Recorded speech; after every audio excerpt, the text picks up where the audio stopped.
আমি শুনেছি এবং আজকে আমি এটা বলতে চাই না এইভাবে, কিন্তু আমার সত্যি আজকে ইন্টারভিউটা দেখার পরে দেবাশিসদার শিক্ষাগত যোগ্যতা নিয়ে প্রশ্ন উঠেছে। দেবাশিসদা হয়তো আসলে খুব স্ট্রেসের মধ্যে দিয়ে যাচ্ছে, তো তাই জন্য হয়তো গুলিয়ে ফেলেছে। কারণ পরপর দুটো বাংলা কাগজে সংবাদপত্রে মোহনবাগান নির্বাচন নিয়ে খবর বেরোয়। পরশুদিন যে কাগজটা বেরিয়েছিল একটা বাংলা দৈনিক, তার হেডিং এ ক্লিয়ারলি লেখা ছিল মোহনবাগান নির্বাচন ঘিরে তৃণমূলে গৃহযুদ্ধ, আসলে সিপিএমও। এটা 15ই মে সকালবেলা একটি বাংলা দৈনিকের হেডিং। গতকাল সংবাদ প্রতিদিন যে স্টোরিটা বার করে, সেখানে লেখা আছে মোহনবাগান ভোটে উৎসাহ, দত্তকে মদত করে দখলের চেষ্টায় বিজেপি। তবে একটা কাগজ সিপিএম লিখেছিল, একটা কাগজ বিজেপি লিখছে। এটা তো একটা স্টোরির অ্যাঙ্গেল। এবং আমাদের কাগজ যে সংবাদ প্রতিদিনে যথেষ্ট যুক্তি আছে যে কেন বিজেপি বলা হয়েছে।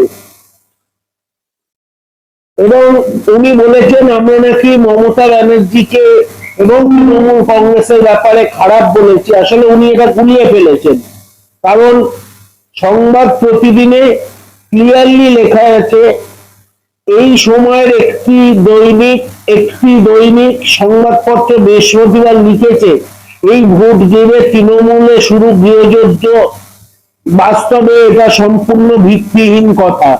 এরা প্রতিদিনে বেরিয়েছে, সংবাদ প্রতিদিনে লেখা আছে। কোন নেতা কোন শিবিরে সবাই থাকবেন তার থেকে তৃণমূলের দলীয় বিষয় সম্পূর্ণ আলাদা।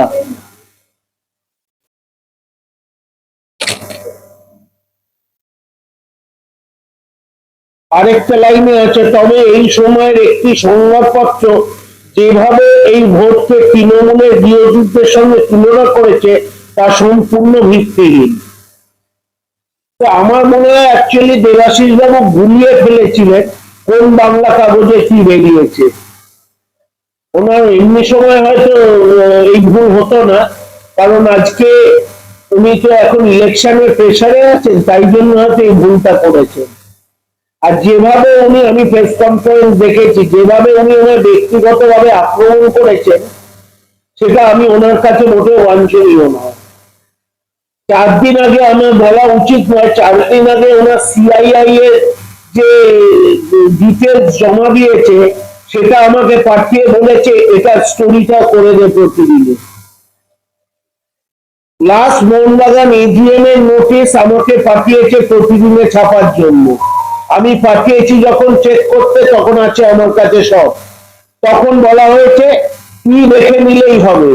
আজকে সেই প্রতিদিন হঠাৎ খারাপ হয়ে গেল, হঠাৎ সেই চিন্তায় আজকে খারাপ হয়ে গেল যখন তার ভুল ধরা হচ্ছে। এটা তো হতে পারে না। আর উনি ইচ্ছে করে আমার পরিবারের মধ্যে ঢুকতে চাইছেন, এই পাপ কিন্তু ওনাকে ছাড়বে না। ফর এভরিবডিজ ইনফরমেশন, শ্রমিক বোর্ড চিফ অ্যাডমিনিস্ট্রেটিভ অফিসারের পোস্ট প্রতিদিন থেকে রিজাইন করেছেন 12ই জুলাই 2024-এ। বিকজ উনি এনআরআই, তাই ডিফারেন্ট অ্যাকাউন্টিং পারপাসের জন্য ওনাকে এই পোস্টটা ছাড়তে হয়েছে। এটার সাথে আজকের ঘটনা বা কোনো সম্পর্ক নেই। আজকের একটা এডিটোরিয়াল ঘটনা, এডিটোরিয়াল একটা বোর্ড আছে এবং আমি চিঠি পেয়েছি, তার জবাব দেওয়া হবে। এই যে উনি পাপ কাজটা করছেন, অন্য ফ্যামিলির মধ্যে ঢুকে ভাই ভাইতে এ করার চেষ্টা করছেন, এই পাপ কিন্তু ওনাকে ছাড়বে না। উনি যেন এটা মনে রাখেন। এই উত্তরটা দিই, তারপরে আমি আমাদের এডিটোরিয়াল বোর্ডের সাথে কথা বলবো, কারণ উনি বেসিক্যালি আজকে প্রতিদিন কাগজ সম্পর্কে বলেছেন। এটা আমার ব্যক্তিগত থেকে আজকে একটা সংস্থা যেখানে প্রায় 300টা লোক আছে, সেখানে তাদের সাথে আলোচনা করব যে কারোর ব্যক্তিগত লাভের জন্য এইভাবে অপমান তারা করতে পারে।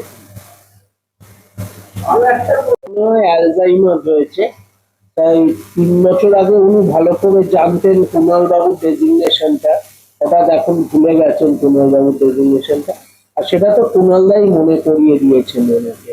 তাই জন্য আমার মনে হয় না এই ব্যাপারে আমার কিছু বলার আছে।